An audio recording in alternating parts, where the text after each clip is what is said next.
Kenapa sore? Karena sore waktu yang menyenangkan untuk bermain sepak bola. Nah, ini mengawali episode Rumah Bal-Balan di tahun 2024 karena kemarin sempat break ya. Nah, kita awali 2024 ini obrolan Rumah Bal-Balan, obrolan sesama orang Lamongan. Nah, sore hari ini saya bertemu dengan Mas Yunan Helmi, arek Lamongan yang begitu lekat dengan Barito Putra. Selamat sore Mas Yunan. Selamat sore. Assalamualaikum warahmatullahi wabarakatuh. Waalaikumsalam warahmatullahi wabarakatuh. Bagaimana kabarnya Mas? Alhamdulillah. Masih di Barito?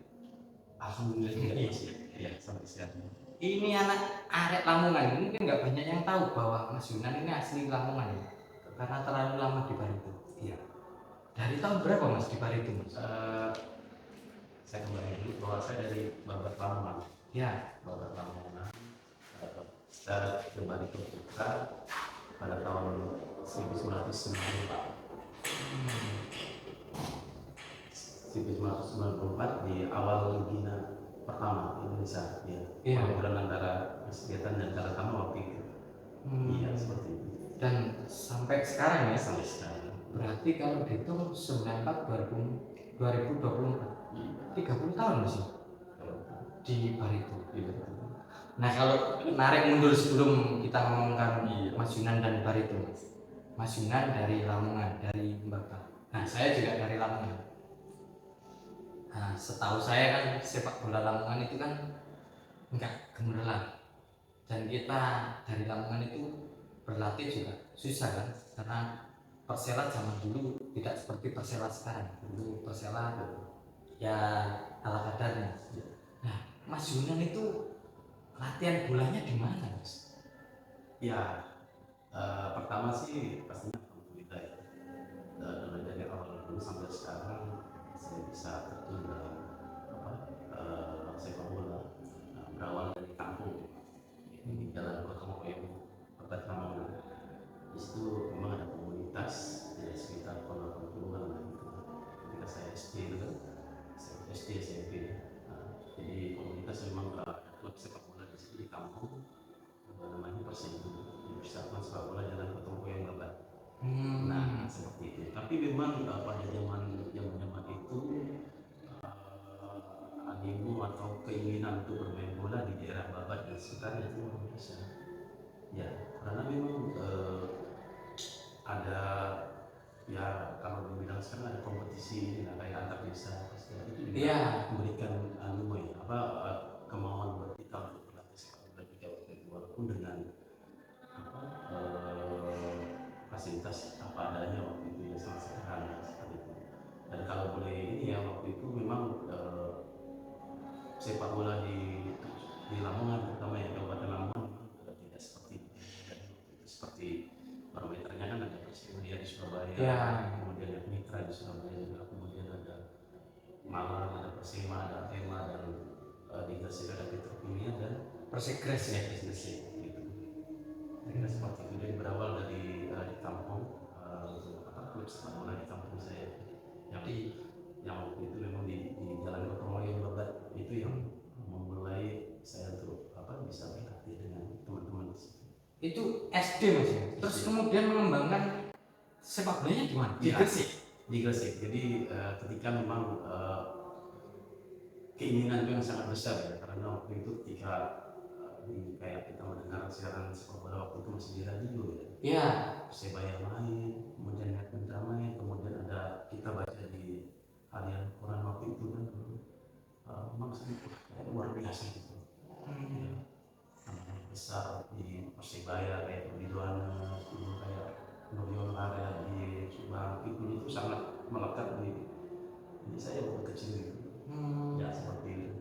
Ya terus karena ada kenal dengan pelatih di Petrokimia waktu itu namanya Pak Ahmad Cahyo. Kebetulan beliau saya sebagai kakak saya sendiri, tetangga, tapi seperti keluarga gitu kan, untuk bisa melihat kegiatan saya waktu itu datang di Babat itu kan, bermain bola sepak bola itu ditawarin untuk ayo kalau memang serius main bola mau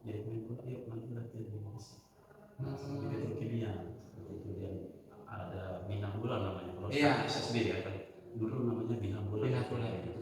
Seperti itu. Bina Bola Petroglyphs kan? Petroglyphs. Iya. Seperti itu. Iya, iya. Berawal dari itu. Tahun berapa Mas masuk ke akhirnya ikut di Ke SMP itu tahun 88, 89. itu masuk ke Iya, pasti di Gresik itu ya? Iya. Nah itu kalau Babat ke Gresik ini kan jauh sekali Mas. Iya, jadi gini, memang apa ya, ya semua serba ini ya. Ya, saya pun sama sekali juga nggak menduga dulu. Saya itu kemauannya sangat besar. Kembali lagi sebelum saya berlatih di situ tuh SMP itu karena kakak saya juga di main bola juga kan. Kemudian berlatih di Babat. Jadi kembali waktu saya main awal ya. Lapangan di Babat itu ada dua. Satu itu ada Sawanggaling, nama lapangan Sawanggaling itu sekitar 1 kilo mungkin nggak sampai lah dari rumah. Tapi ada satu lapangan lagi di Karangasem ya, itu naik bukit arah ke Jombang itu sekitar 5 kilo. Nah mungkin 2-3 kali kalau seminggu, tapi di Sawanggaling itu agak tiap hari. Tapi ketika kita latihan ke Karangasem itu lapangannya jauh. Terkadang saya ke sana itu lari 5 kilo. Lari, sampai sana main bola. Nah pulangnya kalau tidak ada tumpangan naik sepeda itu ya, saya lari lagi. Oh iya, itu fisiknya terbentuk dari situ ya? Dari situ. Dari situ memang. Nah, karena ya nggak tahu ya, tapi dulu kemauan untuk main bola itu sangat besar sekali. Walaupun saya nggak mikir, wah yang penting lari, yang penting bisa sampai sana nanti. Padahal itu sudah membentuk fisik maupun mental saya untuk nanti bisa ini secara alami itu kuat gitu. Nah kalau ke Petro Nah, kalau ke Petronya, nah itu saya pulang sekolah, SMP kan sekitar kalau saya 1 bulan dulu, masih pakai baju sekolah, pulang makan, kemudian ambil berangkat itu pakai seragam sekolah SMP. Karena apa? Karena bayarnya murah. Oh iya, naik bis berarti ya? Jadi naik bis sampai di perempatan apa ya? Ini turun di yang petrol perempatan. Iya, bertiga langsung jalan sampai di mesin petrol. Nah, mesin petrol di jalan itu saya istirahat, kemudian sholat asar, mempersiapkan setelah itu baru latihan di sekolah di Bina Bola. Bina Bolanya yang di dalam komplek itu, di tengah-tengah komplek itu ya? Iya. Ini jauh loh, Jauh. Babat ke Gresik ini karena saya dulu juga ngalami karena saya dari Lamongan. Kalau Mas Yunan dari Lamongan bagian barat, saya Lamongan bagian selatan di Mantuk. Latihannya ke IM Gresik, kalau Mas Yunan ke Petro. Betul. Dan di Petro itu kemudian jalan terbuka Mas, karena Mas Yunan masuk berseragam ini kan, Garuda ya, berkostum Garuda 16 bulan Mas ya. Jadi alhamdulillah waktu itu memang ada prosesnya juga sih. Kita latihan di situ tuh berapa bulan gitu. Setelah itu masuk ada pemilihan untuk Piala Suratin Jawa Timur dan mewakili Kabupaten Gresik waktu itu. Dari itu pemilihan dan alhamdulillah masuk waktu itu. Bahkan menjadi kapten waktu itu di persiapan Piala Suratin tersebut mewakili Gresik. Kalau di angkatan saya ya Erianto di Sidoarjo kan, kemudian di Persibaya ada Agustin Nano, seperti itu. Oh iya, Eri kan Krian Sidoarjo ya. Gus Winarno maksudnya Persibaya Mas, bukan ikut Gresik ya? Karena dia beri dia sabab ya. Dari situ pintu terbuka ke U16 itu. Betul. Memang ada teknik scouting waktu itu Jawa Timur khususnya melihat, dan alhamdulillah sih untuk kita dikasih kesempatan untuk seleksi di timnas U16 itu. Karena maksud pelaksananya di Ragunan, di sekolah Ragunan. Jadi rasanya ya apa Mas? Arek Lamongan tiba-tiba berseragam ya tim nasional ya. Ini anak Lamongan kedua ya berkostum tim nasional, karena sebelumnya ada Mas Ali Sunan ya. Karena Mas Ali Sunan main di Piala Coca-Cola kalau misalnya pelajar. Iya, pelajar Asia itu 88 ya. Sebetulnya itu juga menginspirasi saya. Beritanya juga sangat hebat dan waktu itu juara, kemudian itu salah satunya bahwa daerah ini bisa gitu. Nah, waktu itu masuk orang kan Iya. sempat kita baca segala banyak orang-orang seperti itu dan bisa ternyata itu juga menjadi inspirasi juga buat saya. Dan alhamdulillah tercapai untuk bisa mengikuti seleksi timnas U15 tersebut. Rasanya apa mas? Rasanya ini. Ya, alhamdulillah itu ya pertama sih pastinya tidak nyangka kalau saya bisa berangkat gitu kan. Bahkan waktu itu orang tua bapak ibu juga saya bilang bahwa saya disuruh berangkat, rasa nggak percaya juga. Ya memang benar, memang ada pemanggilan dan mewakili dari Petro kan waktu itu kan untuk saya bisa mengikuti seleksi tersebut. Dan akhirnya masuk tim. Alhamdulillah masuk di timnas 16 waktu itu. Memang ada beberapa event yang mau diikuti tapi tidak jadi seperti itu. Nah, kan tetapi memang ada proyeksinya kan, di situ ada sampai SMA di situ, kemudian tahun 92 itu naik ke timnas U19. Dan jadi Mas Yunan dari Petro pindah ke SMA Ragunan. Karena itu pas sudah lulusan kan jadi pindah ke Ragunan. Akhirnya masuk ke timnas U19 ya. Ya. Main di mana mas waktu itu? Kita waktu persiapannya sih waktu itu di Hongkong ya.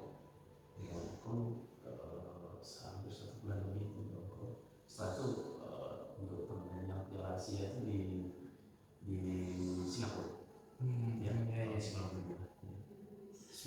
Dari situ akhirnya pulang ke Petro. Pulang balik ke Petro, kemudian mengikuti bahasa Inggris di Utama. Sekalian waktu itu tahun 93 mengikuti PON kan? Iya. Kontingen Jawa Timur untuk sepak bola PON Jatim. PON Jatim 93. Ya, Yang strikernya Gus Sunarno ya. Gus Sunarno. Jadi dari teman-teman dari Persebaya waktu itu ada Wendy Purwito, ada Artono, ada Manu Masna, banyak sih. Terus dari Gresik ada Suwandi HS, Zainul Arifin, Rendiana Putra, Denny Ombo. Ya. Kalau dari Malang ada Agus Yuwono juga. Oh ya. Kemudian untuk pelatihnya ada Coach Bodro, ada Coach Waskito dan Coach Sam. Jadi dari situ terus Petro. Dari situ balik lagi ke Persikret ya. Karena itu ada beberapa pemain yang memang kalau di saya kan di Petrobras-nya, kalau tidak di Petrokimia atau di Persikret. Oh ya. Jadi ada beberapa kayak Suwandi, AS itu ke sama Herianto dan beberapa pemain lagi di Petrokimia. Saya dan beberapa pemain lagi ke Persikret waktu itu di situ. Seperti itu. Nah, tiba-tiba terus ke Barito. Ya. Gimana prosesnya? Itu di Liga Indonesia pertama ya? Ketika ada ini masih pelaburan divisi utama Serikatan dengan Karatama itu yang membuat saya juga kepingin mencari inilah maksudnya orang itu tantangan baru lah seperti itu. Untuk betul ada tawaran dari salah satu teman juga pemain di Barito Putra untuk nama saya, dan ternyata alhamdulillah sih untuk perkenan dari manajemen atau manajemen itu Pak Irang Bindo, saya bisa ke Barito Putra dengan proses ya kalau dibilang secara gimana ya dulu ya, tapi itu jalan antar manajemen dan alhamdulillah berjalan lancar. Sebetulnya waktu itu sih di Petrokimia sih pelatihnya Andi Teguh ya sempat saya panggil juga waktu saya karena dia juga sangat senang dengan anak muda gitu untuk bisa ke Petrokimia, tapi karena memang keinginan saya kemudian juga komitmen dengan tetap dengan ini untuk saya berangkat, dan prosesnya pun sudah berjalan ini ya, dikasih izin semua ya dengan dari manajemen Petro Petrobras maupun itu Putra, akhirnya saya tetap berangkat. Dan itu musim pertama di Barito bisa masuk skuad inti. Waktu pertama datang itu alhamdulillah masuk skuad inti dan bermain dengan PSM Makassar di Banjarmasin, dan ternyata itulah awalnya ribut, maksudnya supporter sempat ribut dan pertandingan itu ditunda, padahal waktu itu udah setengah main dan itu gol 1-0. debutnya itu Barito lawan PSM Makassar ya di. Iya. Begitu masuk Barito langsung inti istimewa berarti ini. Alhamdulillah, karena kalau saya pikir di Barito waktu itu memang rata-rata di hampir ini, maksudnya di hampir posisi itu pemainnya itu rata, tidak ada pemain bintang tapi memang rata dan mau kerja. Dan alhamdulillah sih untuk waktu itu coach Daniel juga pelatihnya kan, jadi itu juga cukup ini lah. Daniel Rukito ya. Daniel gitu. Saya juga ini kan waktu awal datang juga banyak langsung main. Alhamdulillah itu juga sih juga bagus. Terus sementara tunggu semua pertandingan tertunda. Dan di waktu itu Barito main di wilayah timur dan finish di nomor 4 kalau tidak salah. Terus masuk 8 besar, pencapaiannya semifinal Mas. Dan partai terakhir itu tadi yang partai tunda yang mainnya tidak sih. Jadi yang pertandingan tertunda di Banjarmasin tadi, Iya, di akhir pertandingan semua selesai dan itu yang apa? menentukan lolos ke 8 besar itu. Oh, jadi ditunda pertandingan ditaruh di akhir sendiri. Iya, setengah main gitu. Masih ada apa? Dan alhamdulillah waktu itu di Indonesia itu 1-1. Tapi kita sudah mulai dulu di Banjarmasin 1-0. Jadi kita menang 2-1 Dan mengantarkan lolos ke 8 besar di Senayan. Itu main pertama Mas di Senayan Mas? Saya? Iya. Kalau main Oh enggak ya, karena 19 sudah pernah ya? di timnas waktu itu ada beberapa kali dicoba sempat di apa? Perasaan stadion luar karena ya. Nah, waktu partai sampai semifinal ya, kalah 1-0 lawan Persib Bandung. Iya. Nah, itu Mas Yunan di 8 besar sampai semifinal itu masih jadi pilihan? Sebetulnya di apa di perjalanan saya masuk itu juga ya biasa. Ya. Apa ada cedera, kemudian ada pemain yang lebih bagus. Nah itu pemain yang tidak seperti itu kan. Juga ya kita ketika di mana di 8 besar itu di awal main kita melawan Madura ya. Saya sempat main mengganti, kemudian melawan PKT juga. Terakhir melawan Pelita waktu itu saya starting mulai dari awal dan alhamdulillah menang 2-1 dan itu mengambilkan dari kita untuk lolos ke Semifinal. Iya. Berarti waktu lawan Pelita itu Mas Yunan di posisi gelandang ya? Center. Oh di center back. Di center. Berarti ketemu Roger Milla Dan Yunus. Oh iya. Yes. Dua mereka kalau nggak salah dulu pakai 3-5-2 apa banyak pakai apa biasa waktu pakai 5-2 ya, dengan satu libero ya terus pakai 2 striker dan waktu itu Roger Milla kemudian di depan sama Buyung ada nomor bisa Iya. Mas Yunan posisi pegang salah satu. jadi kalau ya paling sering ketemu Buyung sama Bang Buyung. Iya. Kalau untuk tipikal Bang Buyung ya memang luar biasa sih tapi alhamdulillah kita rasa sering bertemu dengan tingkat dulu kan. Iya. Dia adalah Kakak tingkat ya. Mas Mas itu pertama terus sampai di semifinal akhirnya ya gagal. Orang Banjarmasin waktu itu menyebutnya bahwa itu juara tanpa mahkota ya. Yang Mas Yunan rasakan sendiri dengan apa kejadian yang terjadi di semifinal itu gimana? Memang waktu itu dari kita sih yang penting hanya bermain aja artinya apapun hasilnya itu kita tidak tulus lah artinya pasrah terus yang penting kita berusaha ya, memang waktu itu nomor besar pasti tidak sangat ini ya supporter full semua hampir ya kalau dibanding dengan itu mungkin sangat jauh lah dari pasti itu dan kita dari yang penting kalah menang nanti kita dan satu hal yang sampai sekarang kita selalu adalah teman-teman semua apapun keputusan wasit kita tidak pernah yang terlalu protes berlebihan. bahkan ketika gol dari siapa? Joko Haryanto.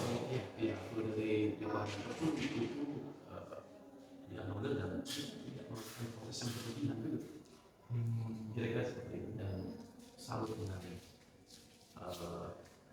pemilik atau pendiri Bariton Putra di Sleman itu sebelum besar misalnya mainlah di Semarang pada sampai itu masakan, kemudian dilihat apapun keputusan masih pokoknya ikuti aja, jangan terlalu banyak kita protes seperti itu. Dan kalau ada yang menang itu Tuhan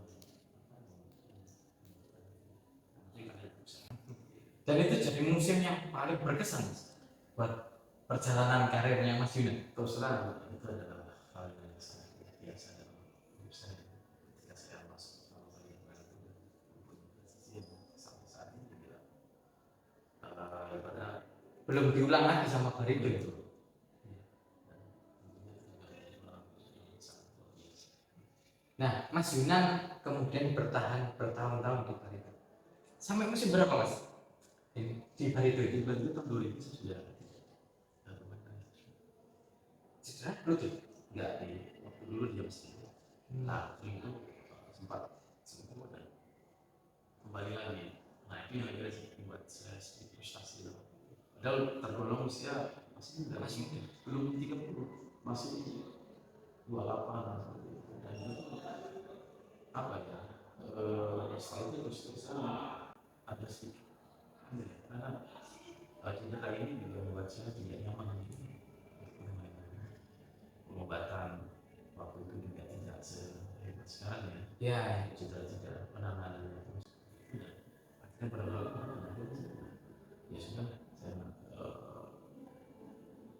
saya berpikir untuk ini sebenarnya waktu itu sebenarnya kemarin sembuh dibawa pas ada dan lebih bawah lagi dan kita tidak sempat pelatnya tapi saya apa ya terlalu lama sudah biasa ya sekarang lalu berarti terakhir mungkin 2000 itu. 2000 saya sudah jadi 99 itu. Waktu yang PSIS juara itu terakhir ya dari 94 sampai 99 ya di Barito ya. betul Setelah itu gantung sepatu. betul Tapi memutuskan tetap ada di Barito. masih di Banjarmasin. Banjarmasin dan perlahan saya juga sambil berjalan untuk melatih beberapa klub di situ yang amatir di Persibara. Nah alhamdulillah disitulah awal karir saya untuk menjadi seorang pelatih. Nah Mas, kenapa? Ini orang Lamongan memulai perjalanan di petrokimia ya, di SSB-nya petrokimia. Tapi begitu jatuh cinta dengan Barito. Apa yang membuat jatuh cinta dengan Barito? Ya saya sih ngalir aja deh. Waktu itu setelah saya cedera dan ada kerja seperti aja di salah satu perusahaan. Perusahaannya Pak Masih belum. Oh, masih di rumah. Tapi ketika saya melatih lagi itu membawa karir saya sampai sekarang menjadi pelatih dan alhamdulillah saya melatih itu bahwa waktu itu kalau salah lebih ya. Ya. Waktu itu ada terus sekarang di sebuah saya turun sampai ke Indonesia yang berbeda di tahun 2000 sekian gitu. Setelah yang teman baku bagus kan, itu mulai turun dan sampai kan di level yang paling bawah. Nah di situ sama ini minta dari saya bisa membantu beliau di 2008. Kan kalau nggak salah sempat jadi juara Mas ya 2008 itu juara di musim 2. Oh ya. Ya kita naik ke 2009 divisi 1, 2010 kita naik ke divisi utama, kemudian divisi Iya, utama. divisi utama. Nah ada 2 musim, nah 2012 ini juara divisi utama untuk kita masuk ke Super Liga. Dan Mas Yunan posisi asisten pelatih terus ya dari 2008 itu. Nah, kenapa Mas? Ada apa dengan Barito? Ini ya nggak lepas dari Barito. Apa yang membuat jatuh cinta dengan Barito? Yang pertama memang ya karena ketika itu ya saya menikah dengan kita dari Bina Pasir. Nah, itu yang membuat saya ya, betah lah, betah lagi ya sampai keluarga di sana dan mempunyai putra dan alhamdulillah coba untuk melatih sambil kerja dan melatih dan bisa kembali keluar putra dan sangat berkah dari keluarga Pasno. Jadi waktu itu yang membawa saya untuk masuk ke keluarga putra adalah Pak Haji dan Haji dan dia juga sangat support kepada kami maksudnya saya untuk bisa terus mengembangkan belajar untuk lisensi dan alhamdulillah mulai awal saya masuk itu sudah dijanjikan lisensinya kami mau ikuti kita akan support seperti itu dan sampai saya di AFC mulai dari dulu kan belum ini ya masa khusus nasional. Iya. Begitu ada AFC itu tahun 2015 kalau nggak salah itu sampai saya terakhir 2019 itu mengikuti apa Apro ya? Apro ya Apro itu disupport sama teman-teman dan saya pikir ya itu adalah sesuatu yang sangat luar biasa saya bisa disupport sampai sini.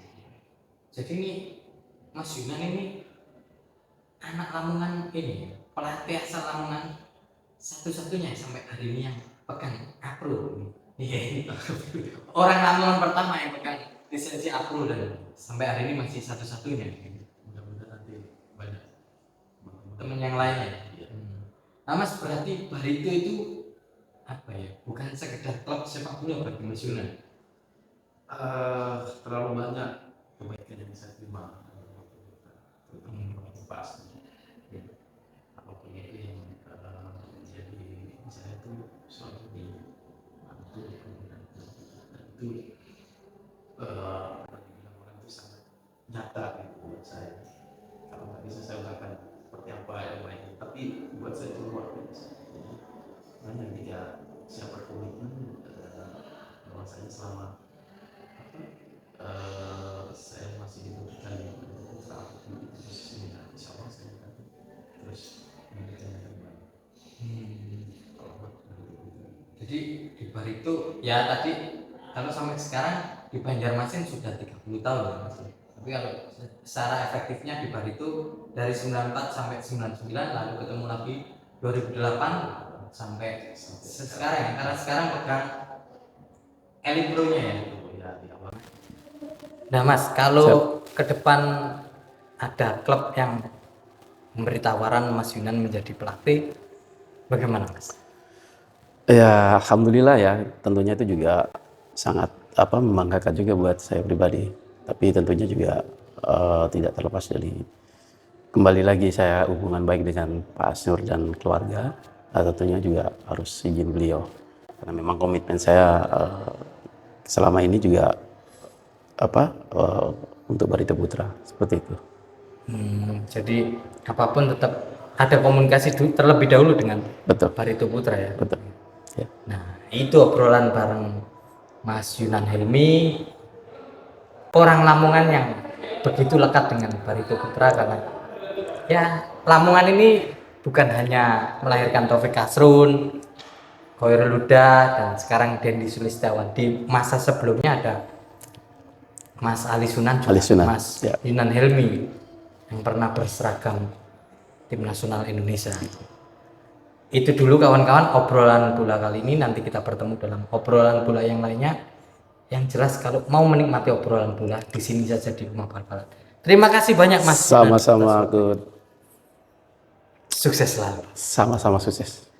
Selamat sore. Selamat sore dan salam sepak bola.